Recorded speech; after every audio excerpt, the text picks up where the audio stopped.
Democrats को मईशत की बहाली के लिए $825 अरब का पैकेज मंजूर करवाने के लिए शायद रिपब्लिकन्स की ज़रूरत न पड़े, मगर सदर बराक ओबामा हुकूमत और अपोजिशन में इत्तेहाद दिखाने के लिए खुद कैपिटल हिल गए और रिपब्लिकन्स की हिमायत हासिल करने की कोशिश की। The key right now is to make sure that we keep politics to a minimum. इस वक्त अहम बात यह है कि हम सियासत को एक तरफ रखें। रिपब्लिकन्स को मेरे प्लान के कुछ हिस्सों पर एतराज़ है और मैं इनकी कदर करता हूँ, मगर इनमें कुछ इस पैकेज से पूरी तरह वाकिफ नहीं हैं। मंगल की ही सुबह रिपब्लिकन्स को पार्टी के रहनुमाओं की जानिब से ये कहा गया था कि वो इस बिल की मुखालफत में वोट दें।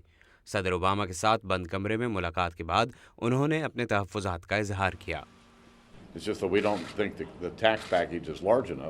कांग्रेस और सेनेट दोनों ईवानों में अक्सरियत हासिल होने के बायस डेमोक्रेट्स ये बिल मंजूर करवा लेंगे। मुबस्सरीन के मुताबिक सदर ओबामा की रिपब्लिकन्स के साथ मुलाकात उनकी मुहिम के उस वादे की तरफ इशारा है कि वो सबको साथ लेकर चलेंगे और वो इस बिल पर इत्तफाक राय की मोहर लगाना चाहते हैं। सदर ओबामा को शायद कांग्रेस के मुकाबले में सेनेट से निस्बतन ज़्यादा रिपब्लिकन्स की हिमायत हासिल हो जाए। Republican senators both asked questions and made observations about the current economic situation. I think everyone was very pleased with the level of candor.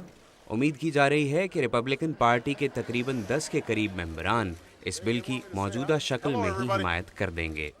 Bill पर इत्तफाक राय की बात एक तरफ, मगर हकीकत ये है कि रिपब्लिकन पार्टी की मुखालफत के बावजूद कांग्रेस और सेनेट सदर ओबामा के मुआशी बिल को अगले महीने के वस्त तक मंजूर कर देंगे।